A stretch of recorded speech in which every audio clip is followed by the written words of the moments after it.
Oh, so how's it going? Glad you decided to stop back by. So, there's a question that's been on my mind a lot recently. And I know that this is a question that I had when I first started in photography, and that was, where do I buy my camera? This is a question that a lot of, especially newbie photographers or green photographers, you just don't know where you're gonna buy your camera, right? You're just really confused. You have every which way you could go. And to be honest with you, it's a lot to take in. It's a lot to take in. I've been there. So many other people have been there.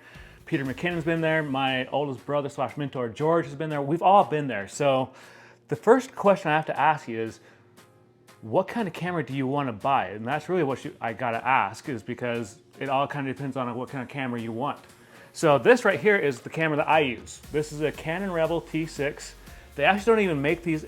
Well, you can still find them on the internet, but you can't find them in stores now.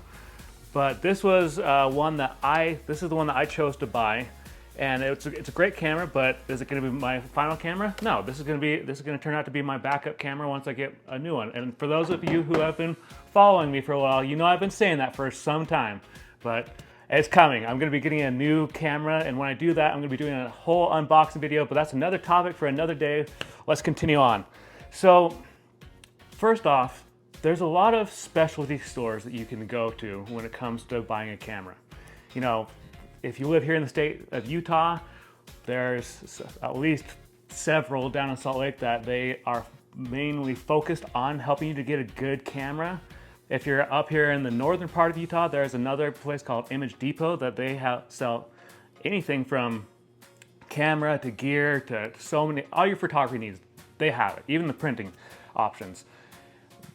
And obviously, with all that, you have to do your research. There's one thing that keeps coming to my mind, and that is, like, if you decide, well, I don't know if I can really afford to buy a new camera, I'll just go on the Facebook Marketplace, or I'll just go to like a local website for my area and see if there's someone that's selling one. I have to send up a red flag or a word of caution when you do this. And the reason I say that is because, number one, you got to make sure that the camera is in decent quality, because let's face facts here. We live in a time and day where people are very dishonest about what they're going to sell you. Number two, you got to make sure that the price that they are selling it for is the correct price, or if they're trying to just make a big salary commission off of it. Because let's face facts, especially since the pandemic, people have really started to inflate their prices on things, and some people have gone on to find out that they overpaid for something and they could have gotten something for a new, better price. And the third option is make sure that it's really in good condition.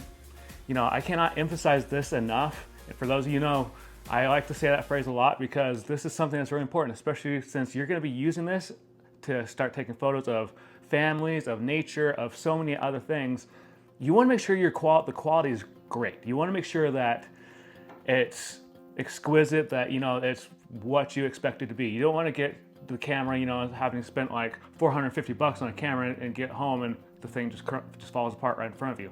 So those are 3 tips if you want to buy it from a third-party seller. But there's also several different areas. I already mentioned a few of them, the local specialty camera shops.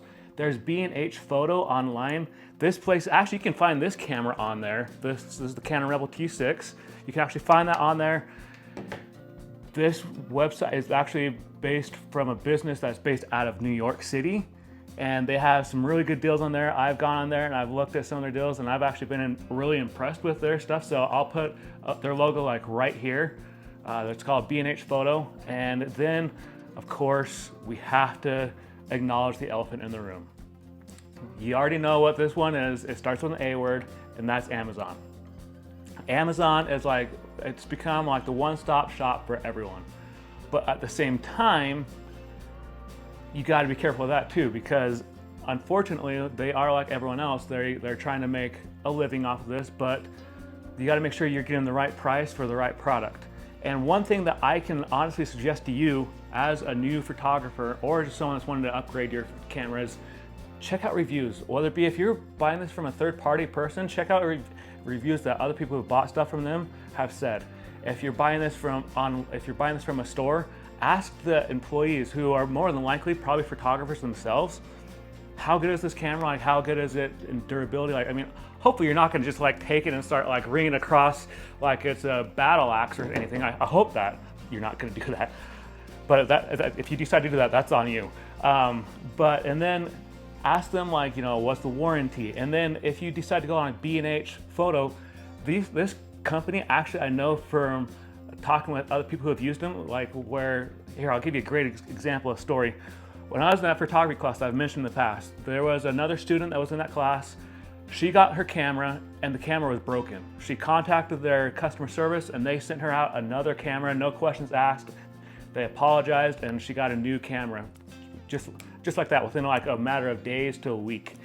And then if you're gonna buy this online, especially from Amazon, this is just coming from a genuine personal example. Check out the reviews on the camera, because I always do that with every product I buy, especially when it comes to these guys right here, because these things are expensive. They're not cheap. Like, it's not like one of those little point and click cameras that you really just can buy for like 50 bucks to 100 bucks. You know, you're spending a lot of money on those. But really, when it comes down to buying your camera, it comes down to what kind of camera do you want? Are you gonna use it?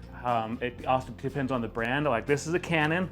They have so many different versions of Canon cameras. There's other makes, like Fuji makes them. There is Sony. Sony is a very big one, and there's several others as well that really try to go all out when it comes to photography. So my best advice to you as a new and upcoming photographer, or just as someone that's getting back into the game, do your research, number one. Number two, don't break your bank account with buying your gear.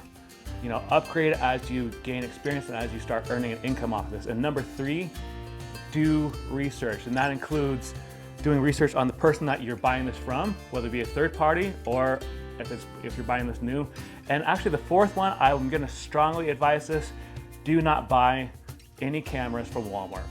I hate to say it, but I've talked with several people, including my oldest brother George, who said that if I can get my words out, they have a tendency to overcharge on stuff, and sometimes their products just aren't durable. They don't withstand the test of time. So with that being said, guys, that's it.